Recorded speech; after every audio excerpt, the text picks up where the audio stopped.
Esto es Modelo 82, el podcast con video que hacemos con Eliana Aguilar. Mi nombre es Cristian Ponce y esta semana nos acompaña Matías Horta para hablar sobre el cine de John Carpenter, en este episodio que hemos denominado 2019, Escape de Buenos Aires.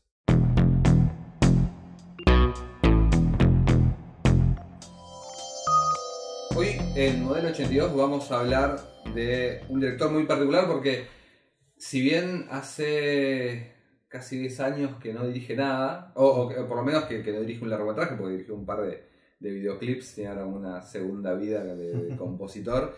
Creo que en los últimos años, después de que dejó de producir, adquirió una vigencia comparable solamente a los picos que tuvo quizás en los 80. Para hablar de John Carpenter, que es este director, nos va a acompañar Matías Horta, quien es la única persona en este sillón que no solo escribió un libro sobre Carpenter, sino que habló con él por teléfono.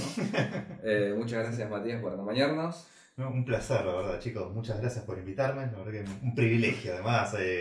Sigo acá en la iniciativa, así que la verdad que un gusto poder acompañarnos. Y te vas a encontrar con esa situación de estar moviendo el cuello cada rato para hablarle a cada uno, que es algo que pasa en Modelo 82 todo el tiempo. Pero la gente normal no se sienta así. Por ahí uno se pondrá una silla ahí o... Claro, pero acá tenemos cámara, tenemos luces, tenemos que armar todo. Viste que la producción es importante. A mí, cuando estuvimos pensando con Chris, a mí lo que pasó era cómo arrancamos esto, ¿no? Porque digo, la pregunta con la que siempre inicia este podcast es ¿cómo conociste a Carpenter? Pero básicamente el único que realmente lo conoció fuiste vos, como decía Cristian. Entonces, porque no es una película, es un director. No, bueno, pero ¿cuál fue la primera película? Pues, ahí está. ¿Cuál fue tu primera película, Matías? Halloween, justamente. Halloween. Remera, muy acá bien. Con esta hermosa remera de Cristian Carbone, de LM Stamp. Acá, vino con marca, vino con brandeado. Vino brandeado, Mati. Halloween, ¿te acordás a qué edad la viste? A los 8 años. Sí, me acuerdo que la daban seguida. Me acuerdo que en ese momento en Canal 13 daban mucho cine de terror, ahí unos determinados días, creo que miércoles. Y entre otras dieron Halloween, así que fue como la oportunidad perfecta. Noches de Brujas, ese era el nombre, ¿no? Me acuerdo, claro. No, Noches de Brujas, y te la vendían encima, ¿viste? Te la sabían vender en las propagandas. Y bueno, la vi, realmente es perturbadora. Después es una película que la tenía que comentar siempre con alguien, a ver, con otra gente que lo haya visto. Yo no era de familia de gente cinéfila, de gente vinculada al cine y nada. Por ahí simples espectadores, pero siempre quería, no sé, comentarla con alguien. Yo imagino un pibe de 8 años queriendo comentar Halloween, como este pibe que le pasa, básicamente. Porque... No, se consumía mucho. Yo de chico, yo no sé ahora, porque los niños son una raza completamente ajena a mí, los niños de hoy, pero se hablaba mucho de películas de terror, siento, cuando éramos chicos. Y yo creo que Michael Myers entraba en la bolsa, por ahí no Halloween la primera, pero no sé de qué año, de qué modelo sos, pero... y claro, pero ya, si la viste a los 8, la 2, la 3 por ahí ya estaban, y ya estaba medio en la bolsa del slasher. Claro. Y Freddy Krueger salía en la 1320 y eran una estrella de rock. Los pibes consumíamos eso y yo encontraba gente para hablar de Halloween, ¿no? Totalmente, y bueno, en la escuela, justamente sí era un buen espacio para hablar de estas películas. Bueno, muchos ya comentaban de las pesadillas, las películas de pesadilla y demás. Esas parecen ser como las favoritas de todos, pero Halloween, sí, para mí me afectó de una manera así muy especial. Además, ya en ese tiempo podía darme cuenta de que era una película distinta, ¿no? Donde había una amenaza, ¿no? Que iba y te mataba, ¿no? Que no parecía no tener como un fin concreto, o no podías precisarlo. Sí, tenía como muchos hallazgos. Por supuesto, después la vas viendo mucho más y la vas pensando, ¿no? Y te das cuenta, ¿no? De que hay toda una dimensión mucho más grande en la película. Sí, y con la edad también, qué sé yo. Yo sin... Y con las secuelas malísimas también. Pero yo secuelas, vi la 2 solamente, me parece horrible.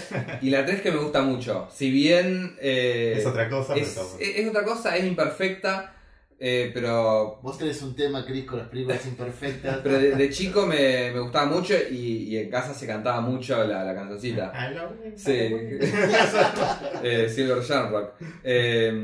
Pero sí, y lo que voy a decir, sin spoilear, intentando no spoilear, el final de Halloween 1 es súper potente. el año pasado, no sé si es el año pasado o el anterior, esta película Verano del 84, medio casi en el mismo final, y que ahora impactó mucho, y es como que, bueno, pero Halloween ya lo hizo hace 30 años, no le quita mérito a esta porque el final este es mucho más crudo, pero es el mismo concepto y te deja hecho mierda. Sí, y Halloween tiene... Arruinó el barrio, ¿viste? Sí, Halloween tiene eso, es una película que arranca con un montón de conceptos y con un montón de cosas que no existían antes. Y por eso, digo, uno vuelve todo el tiempo a ese tipo de películas, porque es algo, inventaron un género, y no lo inventaron como el caso de Scream, que reinventó un género con reglas que ya había establecidas, sino que establece reglas y lo hace de acuerdo a la diégesis de la historia. O sea, no es que está pensado, manufacturado de alguna manera para que vos digas, bueno, aparece el personaje que te explica las reglas. Las mismas reglas se van construyendo en la película. Totalmente. Y es una película que es extraña también. Digo, cuando uno la ve más de grande, no es tan... Viste, la estructura es rara, un primer acto largo, es como extraño, ¿no? Totalmente, sí, es interesante. Bueno, hablabas del subgénero, el slasher, la película slasher, que en realidad ya habían antecedentes con Bahía de Sangre, ¿no? De Mario Baba. Después, bueno, tenemos personajes así como enmascarados, bueno, en El Loco de la Motosierra, bueno, la Masacre de Texas, ¿no? Como se le conoce. Pero es como una bisagra. Es como una bisagra que agarra todas esas cosas y las conceptualiza y las estiliza, y a partir de ahí me parece que empiezan a salir los imitadores. Totalmente, y lo genial es que así todo... Psicosis incluso. Totalmente, claro, que de hecho Psicosis es como de alguna manera la película que arranca, que empieza a torcer de alguna manera el género, sin nunca zambullirse en el género de terror. Es una película que termina siendo decisiva para el género, ¿no? Al mostrar un personaje que torcía ya con lo que era, rompía con lo que eran los monstruos de antaño, ¿no? Sobre todo el Universal, que venían, ¿no?, de Europa, o del Amazonas, ¿no? Monstruos de la Laguna Negra, o de, no sé, de África, como la momia. Sino que era alguien con quien te podías topar en la calle. Y eso lo hacía tan inquietante. Claro, y la calle estaba presente también, el barrio, digo, había como conceptos, eso es lo que voy, digo. El concepto de que vos estabas en la calle, en tu casa, mirando por la ventana a tu barrio y podía ver una persona ahí mirándote fijo, con ansias de matarte. Que es diferente de estar, como vos contabas, en un castillo, claro, ¿entendés? Con un ser oscuro, con la negrura. Esto era cualquier persona que se podía poner una máscara, que en ese momento todavía esta estructura de el asesino inmortal no estaba tan clara. En la primera es un pibe que tenía problemas psicológicos, psiquiátricos, y podía ser cualquiera. Vos podías, digo, que Scream después lo hace lo mismo, es como la persona que tenés al lado capaz es un asesino y no te das cuenta. Y todo eso uno lo empieza a ver hoy, más de grande, sobre todo nosotros que somos cinéfilos y consumimos, pero es de una grandeza tremenda como realizador que vos puedas esos conceptos llevarlos, ¿no? Y en un momento tan especial para la cultura estadounidense como el 70 también. Totalmente, sí, era una época, recordemos, donde también la amenaza de alguna manera era algo mucho más cercano, ¿no? Sí. Elementos, temas como la guerra de Vietnam y un montón de otros. Bueno, para esta cuestión, bueno, tenemos que remontarnos a lo que fue el asesinato de John Fitzgerald Kennedy, ¿no? A principios de los 60, ¿no? El de la inocencia americana. Tal cual, que recordemos que quedó impune. Bueno, Lee Harvey Oswald, ¿no? Había sido señalado como culpable. Claro, pero después lo asesinaron y ahí quedaron muchas más dudas, ¿no? Después lo de Martin Luther King, más avanzada la década, ¿no? Lo de justamente Robert Kennedy, el hermano de Kennedy, que también fue asesinado. Bueno, y Watergate, un par de años antes también, que termina de romper la idea de somos los mejores. Vietnam también, que decías recién, los rompe y de que es el barrio, es el lugar cotidiano. Nada, porque es una cagada. Estados Unidos se transformó en una cagada, ya no es el lugar ensoñado que creías, y tienes un asesino también. Claro, tal cual, y eso se volvió después una... Bueno, ya Carpenter lo había insinuado en sus dos, sobre todo en la película anterior, en Asalto al Precinto 13, y después lo desarrollaría, lo veíamos a lo largo de su carrera, y que se ve claramente en Halloween, que es, tenemos una amenaza, ¿no?, que puede tomar una apariencia familiar, o por lo menos con la que nos podemos topar sin que sospechemos en un principio, y que trata de invadir a otro ser. Es como lo exterior tratando de invadir lo interior. Y en ese contexto tenemos diferentes situaciones. Por ejemplo, el sistema, o las autoridades, ¿no? Eso las autoridades que puse en el libro, que muchas veces en cine Carpenter o son la misma amenaza o terminan de alguna manera colaborando con esa amenaza, conspirando, ¿no?, junto con la amenaza o por ahí siendo inútiles ante el avance de esa amenaza, pero también tenemos esos personajes que aún en una situación muy endeble terminan diciendo que yo me voy a oponer a ustedes, yo voy a luchar hasta lo último, voy a combatir, voy a apuñalarte, voy a darte piñas, ¿no? Aunque vos trates de atacarme con lo que sea. Y ahí surgen estas figuras de los antihéroes, ¿no? Y ahí tenemos a Lori, ¿no? Esta personaje que trata de... Qué loco, porque no es muy Vietnam eso. No es muy Vietnam que vos estás en un lugar con cualquiera te puede asesinar en cualquier momento y uno tiene que sacar la fuerza interior en un contexto totalmente en contra y las fuerzas por encima tuyo te mandan igual a la guerra, aunque sabes que es una guerra perdida. Digo, se pueden hacer medio conexiones con lo que estaba pasando en ese momento también en Vietnam. Absolutamente. Y fue una guerra Vietnam también que fue... Se perdió como la magia alrededor, porque tenías una generación que no quería ir a la guerra. La anterior, creo que fue Saigón o la Segunda Guerra Mundial, es como que estaba esa idea de el tío Sam te necesita, andar a la guerra, y acá los pibes no querían, tenían otra mentalidad, y es como te llevaban a la guerra arrastrado, es como si la guerra viniera a vos, prácticamente. Tal cual, es como... Todo conspiró para ir deteriorando, ¿no? Lo que era el espíritu, lo que era el ímpetu estadounidense, ¿no? Esa superioridad, y empezaron a surgir las dudas. Y eso se tradujo en el cine, no solo de Carpenter, también de directores como, bueno, dentro del género también como Romero, también que lo plasmó perfectamente en sus películas, sobre todo las de zombies. Bueno, el cine de Scorsese va por ese lado también. Muchos de los directores, bueno, películas... Bueno, el cine de Friedkin, sobre todo, bueno, el Exorcista, es una película que habla perfectamente de eso, ¿no? Claro. En el fondo es una película sobre la pérdida de la fe. Es algo que era algo que sucedía en ese momento. Así sí, que la pérdida de la fe y de la identidad, porque esto que decís, en la cosa, estás perdiendo quién sos. Estás perdiendo, bueno, el espíritu americano, lo que vos creías que era ser americano, y estás perdiendo la identidad, es como los usurpadores de cuerpo, ese tipo de cosas. Claro, bueno, pero... que ahí está bueno, que Carpenter fue también alguien que lo vio, que es un tipo que hizo una remake, ahora que está tan de moda hacer de vuelta remakes, el tipo hizo una remake de un clásico de Hawking de los 50 y la hizo buenísima, y la hizo muy bien, y la readaptó a los momentos que estaban haciendo, y crea una de las mejores películas de la historia, que es La Cosa. Totalmente. Que sin duda es una de las mejores. Digo, hoy la volvés a ver, hoy el render aparte en Full HD, en Blu-ray, es una hermosura.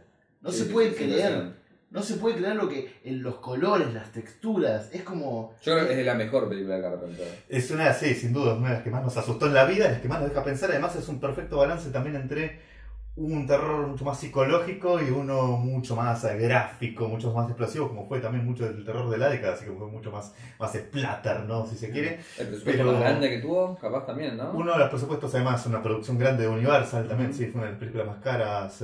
Una de las más caras fue seguro. Y con la peor suerte del mundo del día del estreno. Sí, porque se dio el contexto en el que estaba ET también, ahí como estreno, donde todo el mundo quería ver un extraterrestre bueno, ¿no? ¿Para qué? No solamente era un blockbuster y estaba Spielberg, sino que era la antítesis directamente de lo que planteaba. Claro, totalmente, sí, no.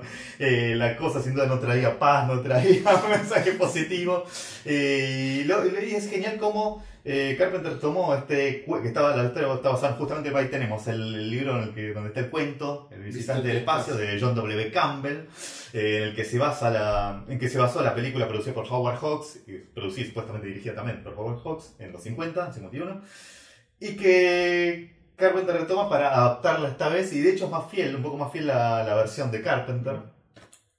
Porque acá tenemos un SAR directamente que va cambiando de forma, va de alguna manera tomando las formas de todos los personajes estos que están en este lugar del Ártico. Sí, el original era un monstruo simplemente, una especie de planta evolucionada. Claro, un Frankenstein parece lo último, lo vimos. Lo último tenía mucho clima durante a lo largo, pero buena, pero después al último perdía la magia, ¿no?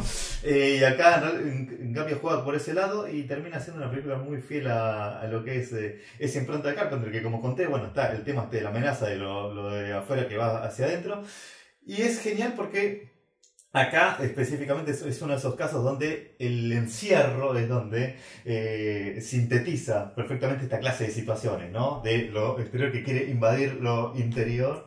Y ahí vamos a volver a la película. Sí, pero y ahí haces otro a Asalto Precinto 13, que también nombraste, que es la misma situación, digo, gente encerrada esperando cuidándose entre ellos, una amenaza externa, digo... Claro, es la fascinación que tiene con Río Bravo también. Sí. Que Río Bravo, la gente la tiene como que es una película de sitio, en realidad serán 20 minutos de las 3 horas que dura, Claro. pero que quedó muy marcado esto de los tipos que quieren entrar a la comisaría de John Wayne y ellos bancando con este prisionero. Y el borracho, y el otro, Sí, sí, la sí, mujer sí, estaba sí. tratando de Es básicamente tomar forma para no defenderse. más pena ni olvido. Claro. Pero versión de Cowboys. Totalmente. Y eso sí es muy presente. Y ahí tenemos siempre la figura del antihéroe. Y es genial un caso de la cosa donde en un momento hasta no podemos ni confiar ni siquiera en el personaje protagónico, de Carl Russell, que es McReady. Ujú. Eso es fascinante, que recuerdo que un momento hasta desaparece de la película por unos minutos. Y hasta se sospecha de él. Y bueno, hasta lo último. Sí, De sí, hecho, al no estás final- muy seguro de qué onda, qué pasó. Y nos quedamos ahí, nos la deja picando. Esa es una característica del tipo, que siempre te la deja así como... o La, está se- tomando y la te deja picando. secuencia de comprobación de quién es el asesino es una de las mejores escenas del cine de la Tremendo. historia. Es una locura. Yo acordate, Chris, que para la tesis yo la había visto bastante, para la primera tesis que hice, Bueno. para ver de poder imitarla, y te das cuenta hasta los tiempos que dura cada plano. ¿Entendés? El momento donde va a apoyar el cosito caliente, todo, está todo armado y el final de la secuencia explota. Y es todo con primeros planos, es como cine en estado puro. ¿Vos sabés cómo fue la grabación de eso? ¿Tenés idea? Pues digo, debe haber sido una locura. ¿Cuánto tiempo te lleva eso rodaje? O sea, ¿cuánto tiempo? O lo pensó muchísimo. Igual con los tuvo- estándares que tenemos Sí. nosotros, cualquier película yankee que ves, decís, ¿cuánto tiempo están grabando esto? Porque tienen 7 cámaras listas grabando. Claro, porque Y- es eso. Sí. Digo, es una locura. Es una locura. Y luego lo que tiene que ver con, vos hablabas de lo que es del splatter, toda la secuencia animatronic del bicho son impresionantes. Roboten. Y de Rob Pattinson sí, haciendo magia ahí. Tremendo y sí es... Y sigue funcionando. Yo te digo, vos la ves hoy y no es que, che, qué feo el CGI. No, como está ahí, lo terminás comprando. Totalmente, es algo que está pasando. Está ahí, es claro, algo está ahí. es tan real, ¿no? Y eso te sigue dando mucho miedo. Está Eso, ahí, está ahí. A ver, Homenajeado ahora en la última It, ¿no? incluso con diálogos, con la cabeza de Stan Uris, que es con la araña y eso, el diálogo como, ahora no me acuerdo textual cómo es, pero es un diálogo de la cosa, tipo, ¿qué carajo está pasando? Algo así que dice Richie. Claro. Sí, Y sí. gente está hoy, yo no sé si los pibes que ven It 2 saben lo que es la cosa, pero les está re ahí. gustaría, si les gustó IT 2 y ven la cosa, les re gustaría la cosa. Y el perro también, en un momento hay un Sí. perro también que Sí, se, sí, se sí, deforma sí. también como los de la cosa, así que sí estaba como, hay una preocupación en los cosas, detalles de la cosa en la película. Vos nombraste en un momento, Chris, Río Bravo. ¿Vos considerás que el ADN principal de la filmografía de Carpenter sea el western y después está aplicado a otros géneros o no? Porque yo lo pensaba así en un momento y después cuando empiezo digo, no sé si es tan así. Es muy importante, sí, el western en la filmografía de Carpenter. De hecho, como es para poder zambullirte incluso más en lo que es la impronta de Carpenter, es casi indispensable fijarte en Howard Hawks, por un lado, que es un tipo que no solamente hizo westerns, hizo Sí, todo. casi toda clase de películas. Y también John Ford, que es un tipo que sí, también hizo mucho western y se lo identifica, más allá de que hizo también un montón de otras películas, se lo identifica concretamente con ese género. De hecho, él mismo dijo, soy John Ford y hago westerns.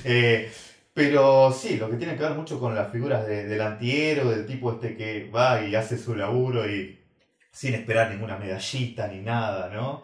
Y se va, es algo, sí, muy esa clase de directores, muy de su Pero, impronta y sí. muy de esos tipos con esos códigos también, Mm. con sus propios códigos, pero que siguen siempre adelante a pesar de...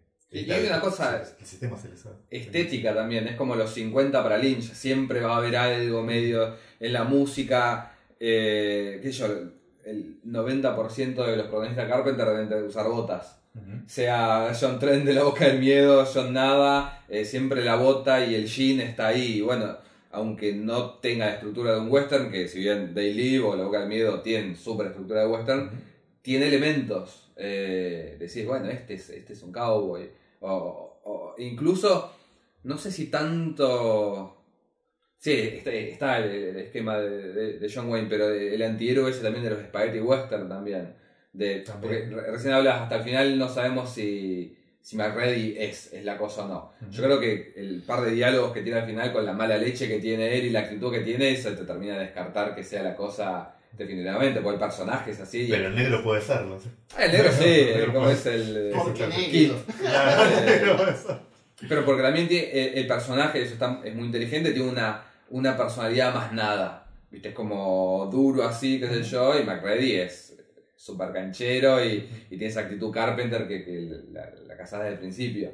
El otro, creo que desde el principio ya te permite la ambigüedad. Y es el más ambiguo de todos, es como que era el indicado. Si querías un final ambiguo, es el que tenía que vivir hasta el final.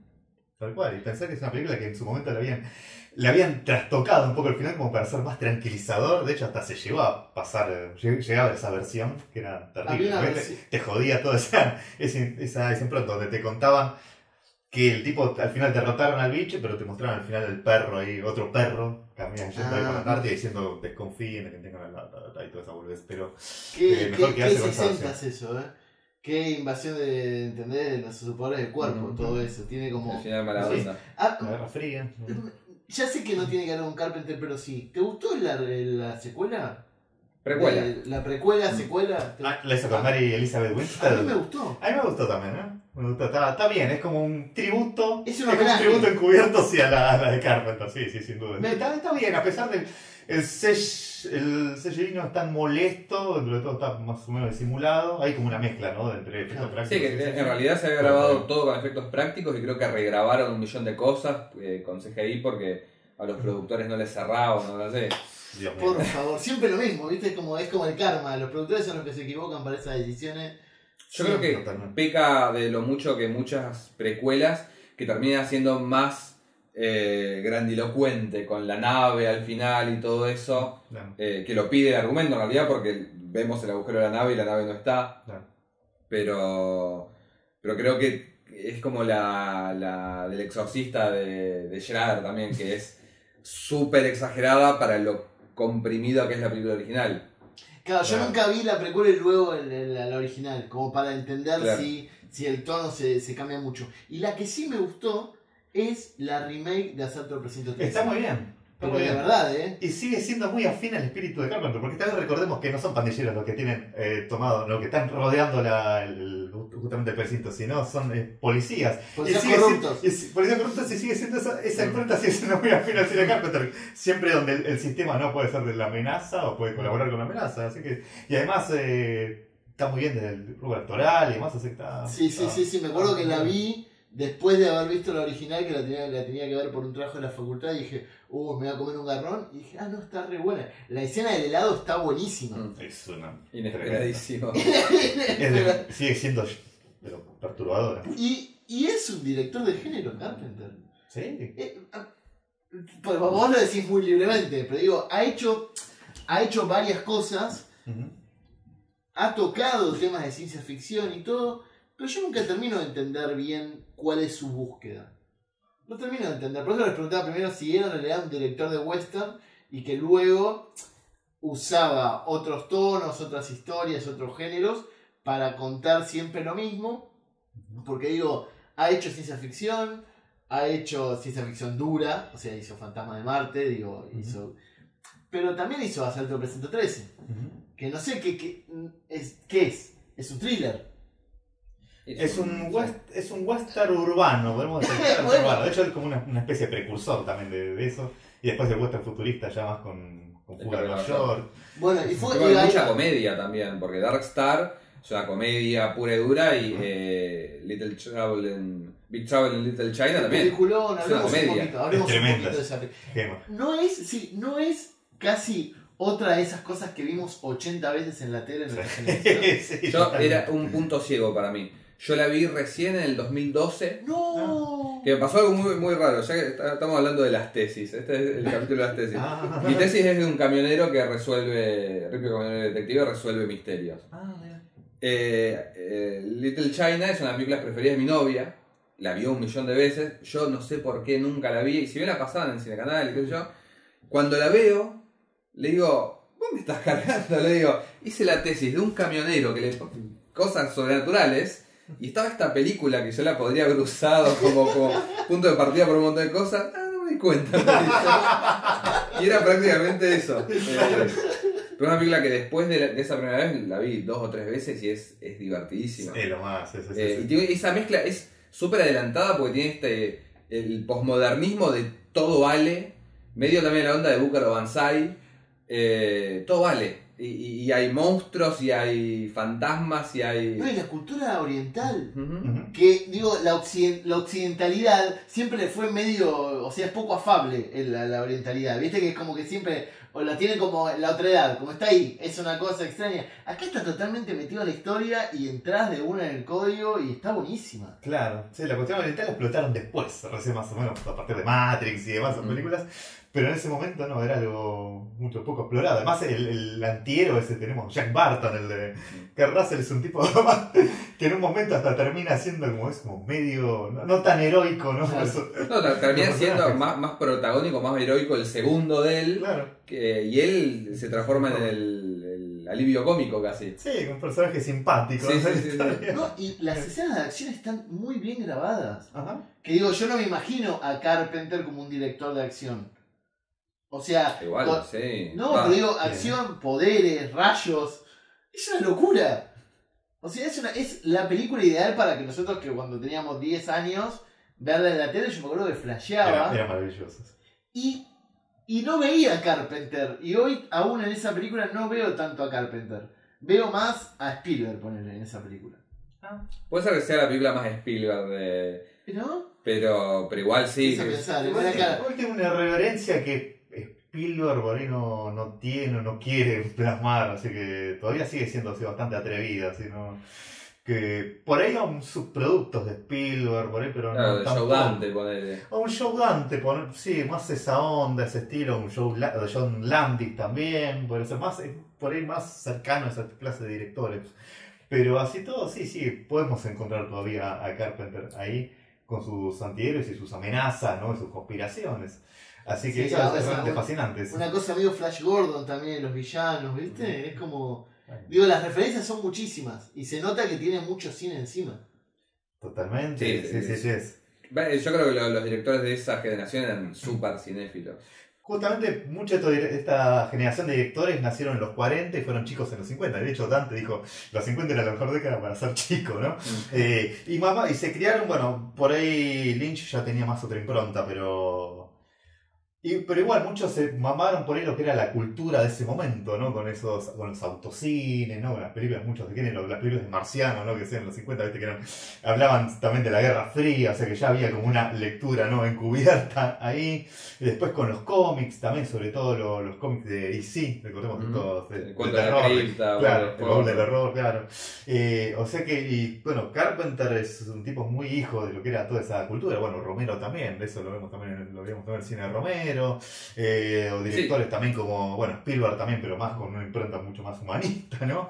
Landis decía cuando estuvo en Mar del Plata que le preguntaban sobre toda esta generación joven que quería grabar como la gente de los 80, y decían, nosotros queremos grabar como la gente de los 40 y los 50, y directamente decía, no nos miren a nosotros, no nos quieren copiar a nosotros, miren ese cine que está bueno de verdad, Claro. con una falsa modestia, pero sí, eran muy metatextuales ellos. Claro, por eso en el cine de los 80 es mucho de los 50, y por eso en el cine de ahora es mucho de los 80, porque quedan chicos en ese momento. Sí, esta generación nueva que va a empezar a grabar ahora, a estrenar ahora, ya los 90. Claro, sí, bueno, Muschietti es el caso más cabal, donde hasta la primera porción de IT, digamos, transcurre en esa década. Bueno, Stranger Things también, aunque los directores nacieron en el 84, una cosa así, pero bueno, más o menos. ¿Y vos, Serian, cómo conociste a John? Es muy loco, muy loco. Porque yo... Espero que sea loco de verdad, porque con esa... lo vi en la tele. No, es que me pasó con un montón de directores. Yo, sinceramente, siempre me gustó el cine, siempre. Pero nunca, hasta después que arranqué la facultad, me gustó académicamente hablando. Yo simplemente era un consumidor. Me gustaban, ya casi te diría, más los cómics que el cine. Pero tuve la suerte y fortuna de tener padres menemistas que en los 90 tenía mi propio televisor en la habitación, que era un montón. Y cuando tuve 15 años tuve el VHS en mi habitación. O sea que yo iba al videoclub y alquilaba. Pero alquilaba no por directores, alquilaba por películas. Es como, uno no buscaba en ese momento un director. Entonces yo me acuerdo que vi las dos películas, que nombramos, que fue La Cosa y Rescate del Barrio Chino, y nunca me imaginé que eran del mismo director. Y yo flasheaba, Rescate del Barrio Chino lo debo haber visto 10 veces por lo menos. Me encantaba, me parecía, y no podía, si vos me decías en ese momento que eran de la misma persona, no lo acreditaba. No te iba a creer. Y La Cosa, me acuerdo patente, la imagen del extraterrestre saliendo del cuerpo y pegándose al techo. Pero es como una de esas imágenes que me vuela en la cabeza. Me vuela en la cabeza. A ver, yo tengo 3 imágenes muy fuertes. Una es esa, otra es la salida del alien del cuerpo de Alien 1, la primera salida, y la otra es los Velociraptors levantando la cabeza en el ducto cuando están escapando de Jurassic Park. Esas 3 imágenes, esas 3 sorpresas, que tienen mucho en común, fueron parte de mi infancia, adolescencia, entre los 10 y 15 años, que me marcaron mucho. Entonces, en ese, para mí, La Cosa significaba miedo, pero nunca la pude ver de chico como una obra audiovisual. ¿Se entiende? Como una super película. Para mí era una cosa entretenida que me daba un poco de miedo, y Rescate del Barrio Chino era fiesta total, pero no como académico, sino como simplemente diversión. Jurassic Park ya lo sentía como que, es Spielberg. Yo ya sabía quién era Spielberg. Entonces disfrutaba la película sabiendo que era Spielberg. En este caso Carpenter lo conocí más de grande, sin saber que era Carpenter. Cuando empezás a revisar lo que hizo, no se puede creer. No se puede creer. ¿Te gustó la respuesta? Sí. No sé si fue tan loca, pero me gustó. No, porque hoy uno habla, no sé, era el consumo que teníamos en esa época. Yo, y de vuelta, los niños de hoy no sé si siguen directores, si saben lo que es un director. No, saben que es Marvel. Saben que es Marvel. ¿Sabes? Paul Feig. No, Paul Feig es... Paul Feig es el productor, pero digo, saben que es una película del universo de Marvel. Ya vas predispuesto a ver eso. Digo, acá tenías la posibilidad de ver, porque, no sé, a ver, Carpenter es el mismo, vamos a hablar después de esas pelis, pero es el mismo que hizo Diario del Hombre Invisible, ¿entendés? Es como... ahí tenés otra comedia. Es por eso, que una comedia que uno la veía en ese momento era divertida cuando la veías en la tele. Sí. Y nunca te podías imaginar que era el mismo tipo que hizo They Live, que hizo La Niebla, todavía no hablamos de La Niebla. O sea, el tipo hizo Halloween y 2 años después hizo La Niebla. Es una locura. Bueno, y Starman. Para terminar de definir la cintura que tiene la filmografía, Starman, una comedia romántica. Es súper romántica, no tiene nada del terror casi, tiene la irreverencia de vuelta, los militares son los malos, el gobierno, pero está en otro registro completamente. Carpenter no está, además de que está lleno de plata hoy, Carpenter no estará haciendo más porque ya hizo todo lo que quiso hacer. Básicamente sí.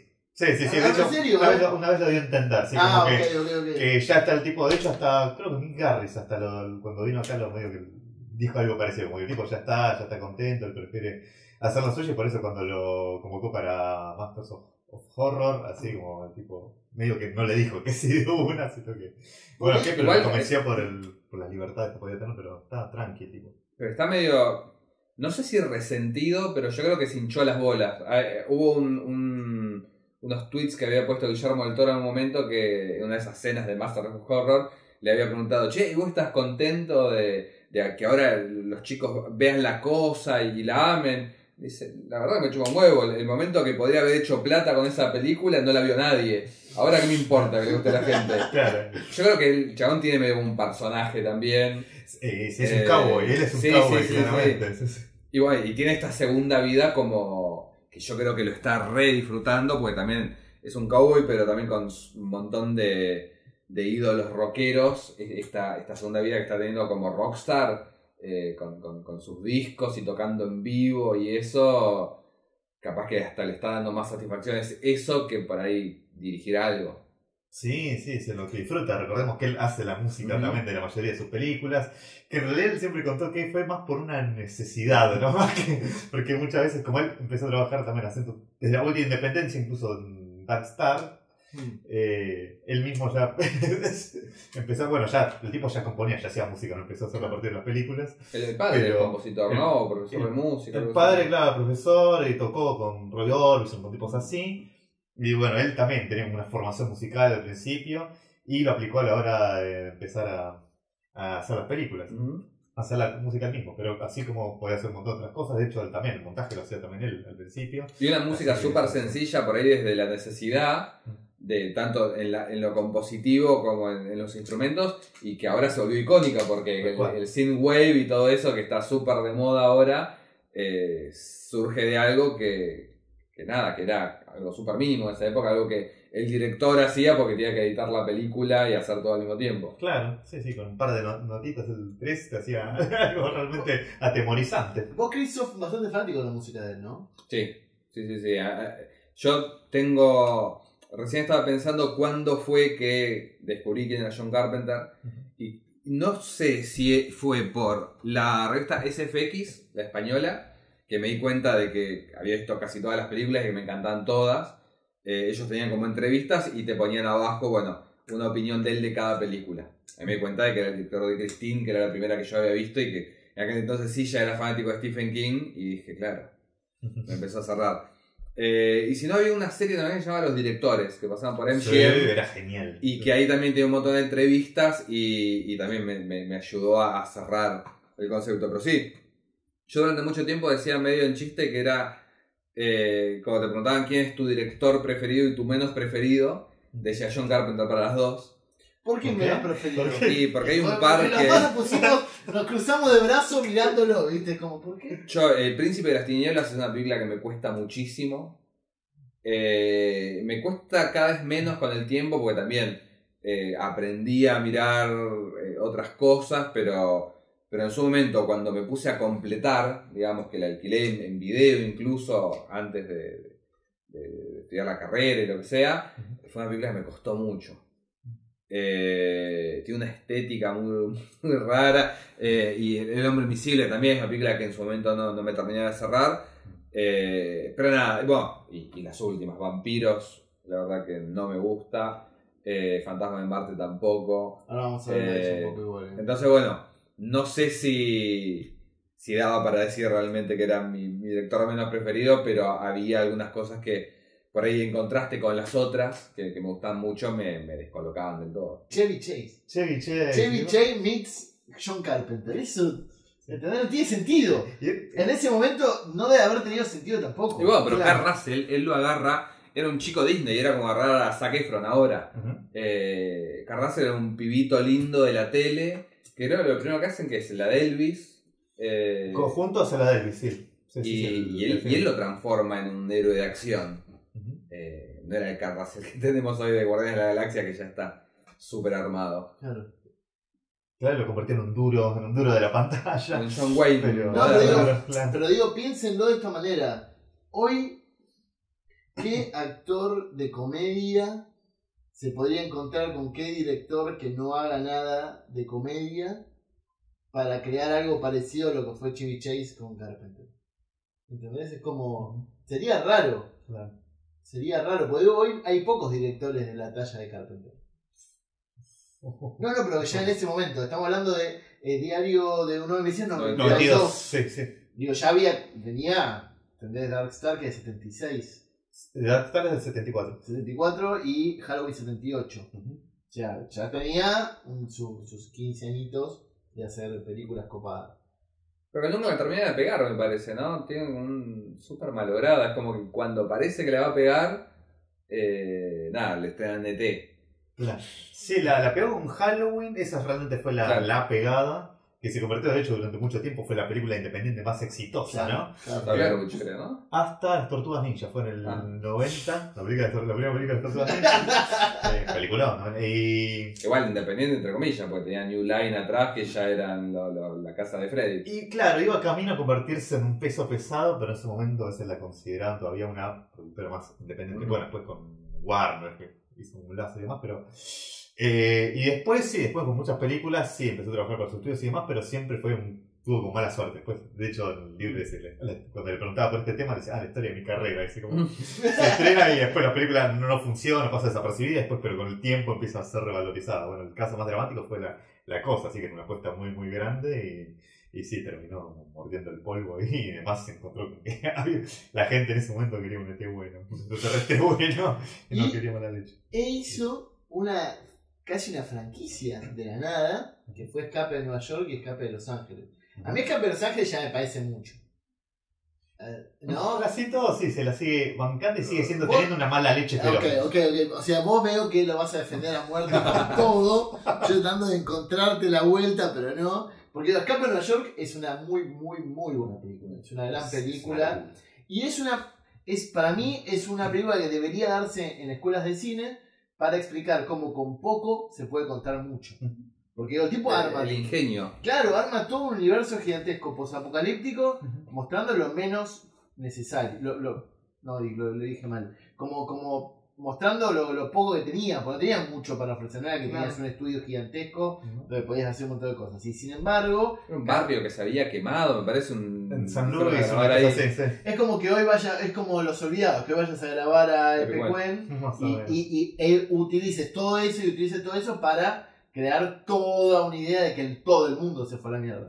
Bueno, lo hablábamos en el capítulo del Planeta de los Simios, La Conquista, que la ciudad futurista esa la grabaron tipo alrededor de 4 cuadras de un shopping que estaba por abrir, inventaron toda una ciudad gigante, eran como agarrar el Teatro Argentino de La Plata y grabarlo de todos lados y hacer una ciudad. Claro, bueno, tal cual. Escape Nueva York crea a este personaje, crea esta idea y crea una franquicia, porque hoy se pueden hacer más cosas. Totalmente. Hoy creo que no la hacen por él. Porque no Igual sé. estuvieron a punto, ¿no? Con Dwayne Johnson. Sí, siempre fue como hubo eternos rumores de hacer remakes o lo que fuera, así ya de la década anterior, ¿de acuerdo? Y sí, siempre mordía el polvo. Son esos proyectos que vos pero tranquilamente podrías hacer una serie. Totalmente. Continuación, como Ash vs Evil Dead, Hubo un plan de Escape en la Tierra, también. También con el mismo equipo, de hecho, de Carpenter y demás, pero no prosperó. Yo creo que él con la 2 es medio como la Masacre de Texas 2. Que Toby Hopper la agarra y la hace mierda como para que nadie choca el auto para que nadie lo siga y ya está. No sé si le copaba mucho la secuela. Para mí la secuela es demasiado exagerada, es como se va demasiado de tono y para mí no funciona. Para mí era una época donde pues no vamos a achacarle The World a Carpenter, pues ya fue, The World ya era como, ya está de vuelta. No le puedes decir nada a Carpenter, en ese momento ya no le puedes decir nada. Yo creo que su canto de cisne fue Cigarette Burns, que creo que fue su despedida triunfal del mundo audiovisual, es decir, ¿vieron que yo todavía podía hacer cosas buenas? El segundo capítulo de Master of Horror no lo hablemos, pero no lo hablemos. Bueno, pero Cigarette Burns funciona a un montón de niveles, pero para mí es casi una obra maestra. Es una lástima que haya sido dentro del marco de una serie de televisión, porque le quita algunas potencialidades para distribución. Igual se estrenó creo que en Europa se estrenó en cine incluso y acá en un Bafisi. Bueno, de vuelta, creo que en Europa o en el Bafisi. Esa película con una buena comunicación estrenada en cines comerciales, por ahí le iba muy bien. Por ahí no, pero por ahí le iba muy bien. No tuvo esa potencialidad por el simple hecho de que nació. El único que creo que la pegó con eso fue Takashi Miike, que con el 13º capítulo que no salió, claro, terrible. Que por esa misma razón después la gente lo buscaba, pero porque no salió en el capítulo. Él tiene... Vamos a hablar de vampiros y vamos a hablar de Fantasmas de Marte. Para mí, Fantasmas de Marte y vampiros no me pareció raro que las nombres al mismo tiempo. Para mí son dos películas que hablan de lo mismo, pero con diferentes géneros. Son dos western, uno con vampiros y otro en el espacio, de gente que tiene que ir salvándose de algo que los está persiguiendo y que el mismo grupo que se arma termina siendo su propio enemigo. Muchas veces porque, por algo que está pasando, muchas veces porque tenés a Ice Cube en el medio, que es para qué lo llamaste Ice Cube, que no pasa nada, digo, cada uno toma decisiones como puede. Pues Ice Cube siguió actuando en un montón de lugares y más o menos la pegó. Igual si vamos a hablar del peor casting de la película, el protagonista el tipo con el bigote corrido, de Príncipe de las Tinieblas creo que es el Ah. peor protagonista. No, la odias esa película. La odias. Horrible. Lo odias, pero Vampiros para mí, más que Fantasmas de Marte, Vampiros para mí tiene una... Yo me acuerdo que la vi en VHS, ya sabiendo quién era Carpenter, ya esperanzado. Fantasmas de Marte fue la primera de Carpenter que vi en DVD. Pero Vampiros la vi en VHS. Vampiros tiene esta cosa de amor por el cine más clásico. Exuda amor por el cine clásico. El tipo de plano, el tipo de iluminación, los tiempos que tiene interno. Fantasma de Marte me parece más fallida en ese sentido. Quiere ser más moderna, ¿no? Como Claro. que tiene una cosa Sí. más de videoclip. Y tiene una utilización de los flashbacks y de la narración de Es lo como un que triple ocurre. flashback al principio, Sí, ¿no? Una sí. cosa rarísima. Es raro, es difícil. ¿Vos qué opinás al respecto, Mati? Bueno, yo les banco las dos. Vampiros, sobre todo. Ya quedó claro que bancás todas. Vampiros está que, viste, son gustos también. Sí. Vampiros sí es una de las mejores, sin duda. Para mí, es una de mis favoritas. De hecho, está. Yo no digo que no sea. Vampiro particularmente, no digo que no sea buena, digo que a mí no. No te llegó. No. Claro. La otra sí me parece más fallida. Claro, y es una película que es muy fiel también, sigue siendo fiel a la impronta de Carpenter, y es genial como más abiertamente ya fusionó dos géneros como el western y el tópicos del western y tópicos del cine de terror, como son los vampiros, además tomando un monstruo clásico como es la figura del vampiro, ¿no? Y combinándolo con el western. Ya hubo western con vampiros, ya hace tiempo, como la de Billy the Kid contra Drácula y demás, pero él lo funcionó de una manera, además usando espacios abiertos, ¿no? Que es algo poco usual en su carrera. Hoy todo el mundo habla de Midsommar, una película hecha a la luz del día de terror, y esta tenía un montón de afuera y que estaba muy bien. Claro. Me acuerdo de los planos, tiene mucho de western. Sí, tiene mucho. la música también, bien de western Mm. también. Y es genial cómo combinó todos esos tópicos y siendo fiel una vez más a su impronta. De hecho, esta vez es la iglesia, ¿no? Es el clero, ¿no? Lo que terminó verdad, siendo tenés razón. el verdadero origen del mal, La ¿no? tradición. Porque sí. todo partió de un exorcismo mal hecho, ¿no? El origen de esta criatura, ¿no? Estos No me había vampiros. olvidado de eso, es verdad. verdad. Y además después el obispo, un cardenal que se termina estando aliado, ¿no? Esta escena, Valek, que es el vampiro. Así que ahí los dardos están muy contra ese lado, y las figuras de estos antihéroes, de estos cazadores vampiros que terminan siendo traicionados, pero el tipo va a hacer su laburo, ¿no? Que es Claro. como un cowboy, el tipo va a hacer su laburo sin esperar ninguna cucarda, ¿no? Este personaje ¿Y qué vas a defender de Fantasma de Marte? Quiero escucharte a ver qué vas a defender de Fantasma de Marte. Sí, yo ya la banco. La fui bancando cada vez más con el tiempo. Es de esas películas, sobre todo a la hora de escribir el libro, que empecé a revalorizar cada vez más. Y A ver sí, qué escribo de esto.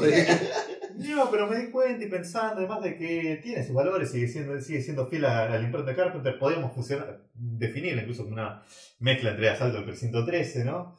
Y por ahí unas películas ya que incluyen los marcianos, las criaturas extraterrestres, ¿no? Como La Cosa y demás, donde también hay como los distintos personajes se van transformando, ¿no? Siendo poseídos, pero así todo sigue teniendo esa energía y ese espíritu contestatario del cine de Carpenter, y además tiene como una impronta así tan divertida, ¿no? Lúdica, podemos decir, y la hace receptible. Pero ¿por qué decís que tiene relación con Asalto al Precinto 13? Pues digo, ellos en Fantasma de Marte están todo el tiempo huyendo. Y no están encerrados en un lugar. Ellos están huyendo todo el tiempo. Que eso es lo que a mí más me pareció raro, porque era como, bueno, ahora vamos a subirnos a una nave, y ahora vamos a andar en un camión en Marte. Y era como, ¿entendés? Pero todo el tiempo, sí, como hay como algo, figuras que están alrededor al acecho, y... Te tomas presas de la situación, digamos, que de un espacio. Bueno, De puede todas ser. maneras, la opresión. Claro, de hecho que es algo que también sucede en otras películas también, de que no siempre tenemos personajes encerrados. Bueno, Sí, Star Wars, digamos, también es una película de Claro. personajes que van huyendo también. Claro, de El hecho. hombre invisible. Sí. Vos, Day Live también. Están Quiero presos de la ciudad o de esa situación. Creo que es como que se mete medio Day Live casi con el horror cósmico, porque no solamente es de gobierno, no solamente es de iglesia, es la realidad prácticamente que está. Ajá, sí. Hablemos El de sistema, Day el Live. sistema. Hablemos de Day Live. Day Live, Primero que me parece que en tiempos de posverdad se ha convertido como un referente absoluto. Absoluto. Debería estudiarse en escuelas de comunicación, no de cine. Para mí en muchos aspectos adelantó cosas como Matrix. ¿No? Digo, la realidad no es la realidad que vos estás viendo, sino que es otra y te tenés que poner, en este caso los anteojos, en ese caso conectarte a la máquina, dentro de la realidad, como para ver qué es lo que está pasando. Para vos, Mati, ¿él buscó esa beta totalmente política, tan fuertemente política, o simplemente quiso construir ese villano que está más allá de todo y no se puede derrotar? Es que esa beta política siempre estuvo, de alguna manera. De hecho, Halloween, volviendo a Halloween, es una película también muy política en el fondo. Claro, por ahí eso, no se lo propuso, sino que él exuda política. Claro, no... Es genial lo que tiene, esto es algo que nos comentamos de Carpenter, creo, de que el tipo, como muchos de los grandes narradores, el tipo te está contando una cosa, pero también te está contando otra, eso lo hace tan maravilloso. En Halloween te está hablando de todo un sistema, así que no terminó funcionando y que permitió el avance de este mal. De hecho, nadie pudo tratar a Michael Myers, no pudo contenerlo. Bueno, Sam Loomis, el mismo, dice, hasta él mismo dice que es el mal, ¿viste? Es lo que lo insinúa en un momento de la película, y después ya a lo último, en un momento final, cuando el tipo le hace de todo y siempre se levanta, nos damos cuenta de que realmente era el mal, pero sin que el tipo Carpenter antes te lo dé masticado, ¿no? O explicado. Claro. Pero sí, esas cuestiones políticas siempre están. Bueno, la niebla, volviendo a la niebla también, que hablamos. Que claro, que también el origen de todo lo que pasa, digamos, también tiene que ver con cuestiones así más políticas también. De hecho, el pueblo fue fundado, ¿no?, por gente que estuvo involucrada en un hecho criminal y después tienen que terminar pagando el precio. Así que de alguna manera la cosa también podemos interpretarla de esa manera. Un montón también de metáforas, un montón de cuestiones ¿no?, que tienen que ver con políticas.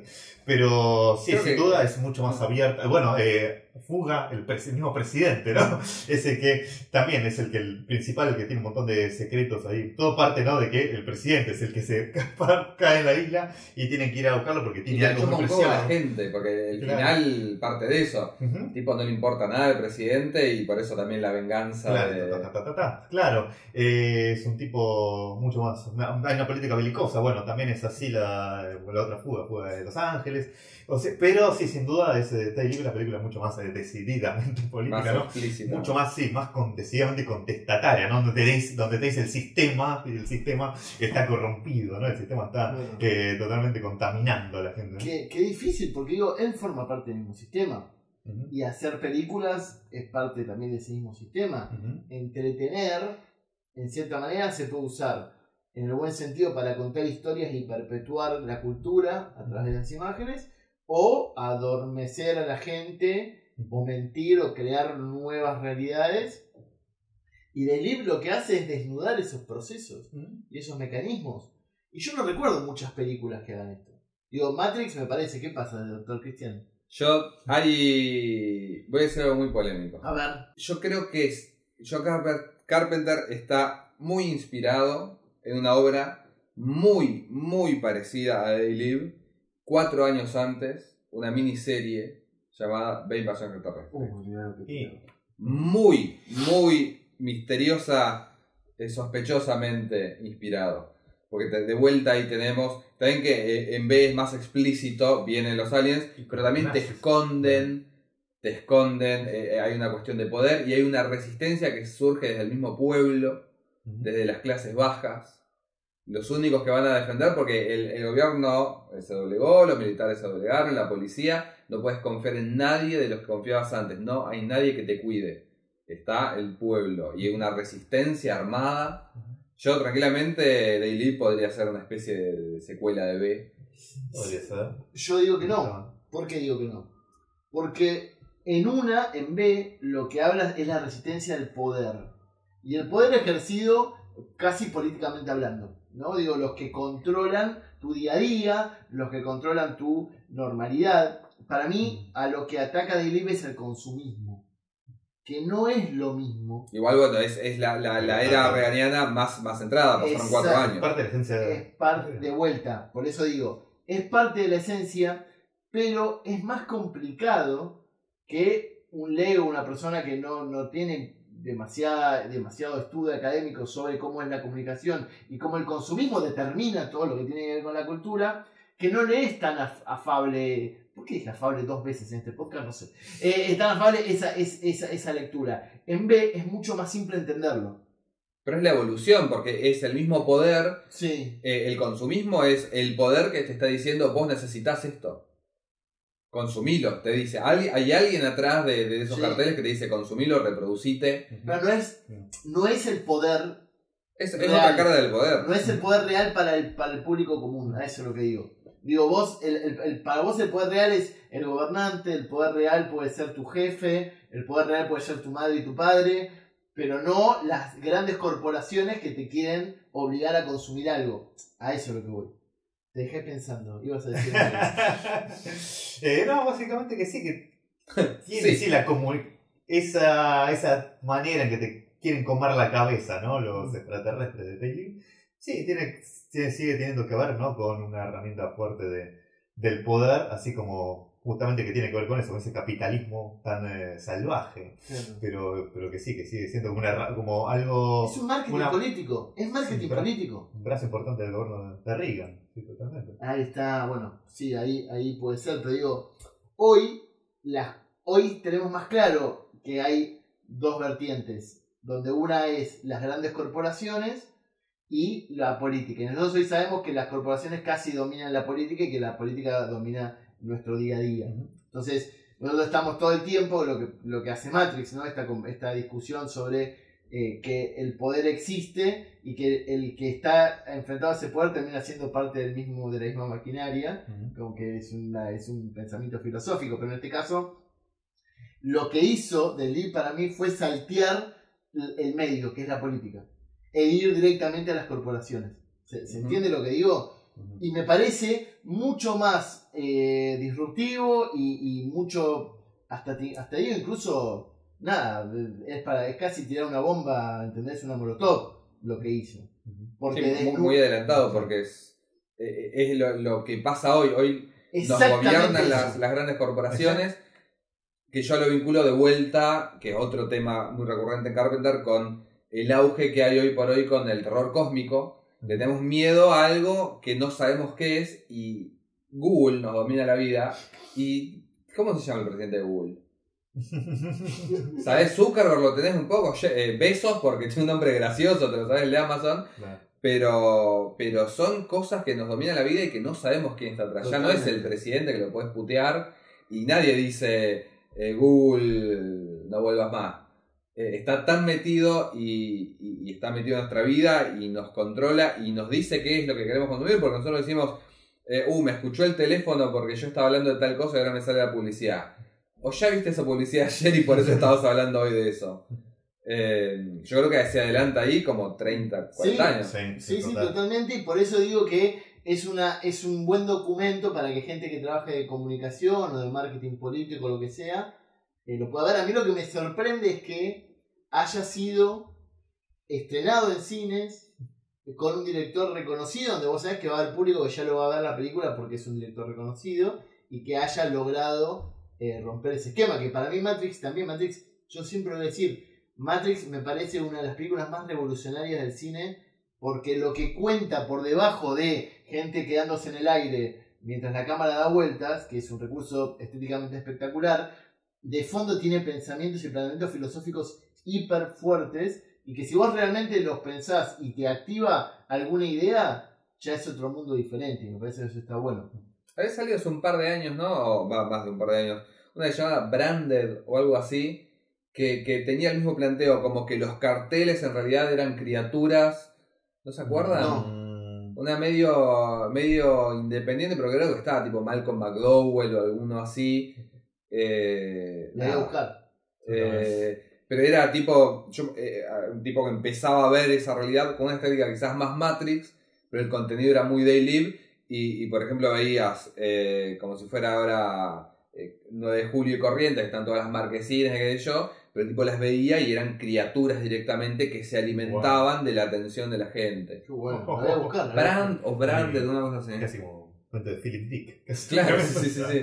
Lo vamos a buscar. Bueno, a mí antes de terminar me gustaría que charlen, sobre todo ustedes dos, porque me imagino que la van a pasar muy bien, sobre Christine. Wow. Digo, porque Christine, te cuento, cuando hicimos el especial de Stephen King, terminó siendo recurrente, porque es una de las películas favoritas del señor Ponce, pero me gustaría tu opinión primero, como escritor, de lo que fue tu experiencia con Christine y qué pudiste analizar, y que después se discutan y peleen entre ustedes, que va a servir mucho el podcast. En mi caso, Christine sí es una de mis favoritas también, sin duda. Sí, es una de mis favoritas de Carpenter. Que se va del esquema quizás porque está basada en una obra preexistente, pero el poder, digamos, lo más parecido al poder, que es el personaje de Harvey Dean Stanton, es bueno. No traiciona a nadie. No, pero en esos casos, viste que en cine de Carpenter no solamente a veces lo que son las autoridades o el sistema o lo que sea, algunos sí colaboran, digamos, terminan colaborando, conspirando junto a ese mal, a esa amenaza, pero otros no, por ahí no son corruptos ni nada, pero son inútiles ante el avance de ese mal. O sea, el tipo no hizo nada para que todo eso ocurriera. Pero así que tenemos esa clase de situaciones en el cine Carpenter con respecto al sistema. Así que este tipo, tenemos otro que sí, tipos que sí, que son desagradables, como el dueño del garage y demás, Darnell, claro. Y este tipo, que es el detective, que sí que al final no puede hacer nada, hace averiguaciones, pero no puede ayudar a combatir a este mal. Pero sí, así sigue siendo una película, eso es maravilloso. Está así como te contamos que en La Zona Muerta veíamos a King y a Cronenberg, acá están King y están Carpenter, eso es maravilloso. Pero sí, incluso las que más funcionan, incluso como Halloween. De hecho, también, porque también tenemos adolescentes, donde también tenemos una amenaza, ¿no? Que tiene un aspecto con el que te puedes cruzar en cualquier momento y no puedes adivinar, no puedes darte cuenta que es el mal, ¿no? Puede ser uno de los autos esos que maneja Michael Myers por las calles de Haddonfield. Totalmente. Así que sí, tiene esa impronta y además es una amenaza que parece indestructible, en un momento se hace como indestructible. Entonces se rompe y se vuelve a armar. Totalmente, sí, varias veces eso es realmente aterrador. Y lo que hizo Carpenter con respecto a la novela es que la novela más o menos te especificaba bien cuál era el origen, ¿no? del mal que hay dentro del auto. En cambio, en la novela de King, en cambio Carpenter ya desde el vamos te lo muestra, ¿no? Como el auto que me nació maldito, ¿no? Así que ya desde el fábrica, ¿no? Claro, eso lo hace realmente fascinante. No es tanto, claro, un auto embrujado por un fantasma, sino por ahí podemos ver algo de estas cosas de Carpenter, que es un fruto de una corporación. Es un auto que ya de fábrica, la empresa, digamos, de Detroit te manda el mal empaquetado y lo compras para colmo. Totalmente. Bueno, fíjate, me estoy yendo a la mierda, pero la última de Chucky, la versión nueva, tremenda, tiene esto mismo también, de que está bueno, no importa. Yo te lo mando así, jodete si mata a alguien, claro, porque la empresa no le importa. Y no había pensado que Carpenter lo tiene en el ADN de él todo el tiempo. Sí. No sé si la corporación, pero el poder, ¿no? Digo, hablamos de vampiros y hablamos del clero, la iglesia como espacio de poder que es responsable de ese mismo mal y vuelve a crearlo. Digo, está todo el tiempo presente eso en el cine de él. No sé, La Niebla. Bueno, La Niebla es... Sí, hay donde más se nota, es donde más claro, se... Sí. La iglesia también, el cura, ¿no? Que también era como que guardaba también de alguna manera bueno, y Carpenter actuando ahí. Actuando, ¿no? Al principio. Una de sus dos actuaciones, que yo recuerdo, porque después está de presentador en Body Bags, que iba a ser una especie de cuentos de la cripta y él era el presentador. Y un amor que medio monstruoso. Claro. Y en Cigarette Burns, porque en Cigarette Burns en realidad el ángel no es el responsable, en realidad es el hombre que lo encarceló, que tiene mucha relación, después lo analicé con Sandman. Es muy parecida a la historia de Sandman. O sea, un hombre querer controlar, claro, como la Torre de Babel. Queriendo controlar algo que no puede, no tiene que controlar, porque ni siquiera es que no puede, pudo, pero digo, no debe controlar y como eso se le da las manos.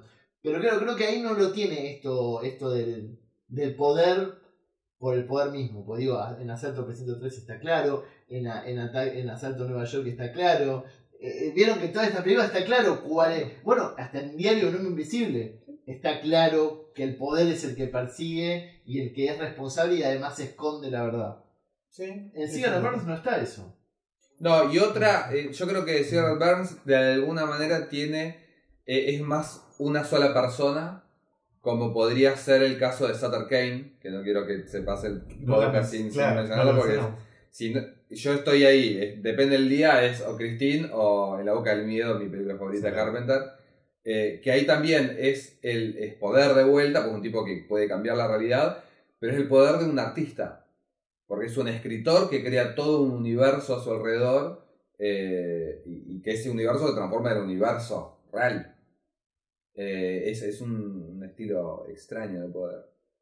Mirá. Claro, o sea, amenaza mal, ¿no? Que devora toda la realidad y termina consumiendo a los personajes. O sea, la persona que tiene la capacidad de crear algo hermoso termina cayendo en su propia trampa y siendo el generador de ese mal. Claro, en este caso Es raro, ¿no? Igual no es su trampa, él está chocho.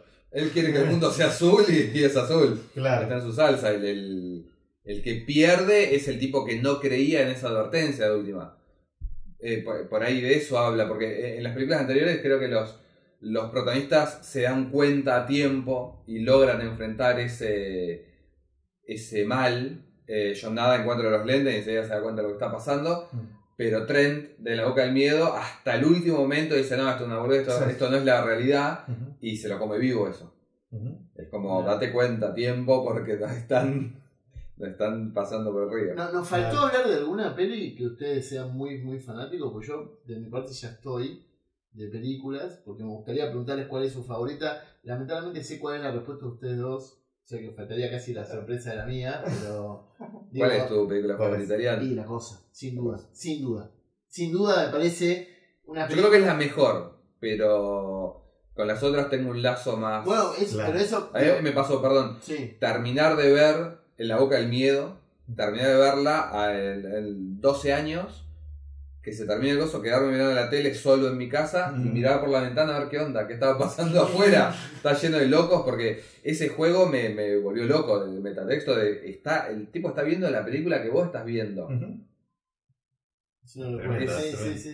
Y es una película... Bueno, son películas que lamentablemente son incluso más celebradas hoy. Como que ha pasado el tiempo, ¿no? Y se van convirtiendo como en clásicos, cuando hay un poco de lo que hablamos en un momento del resentimiento que puede tener implícito Carpenter, es como, y tiene un poco de razón.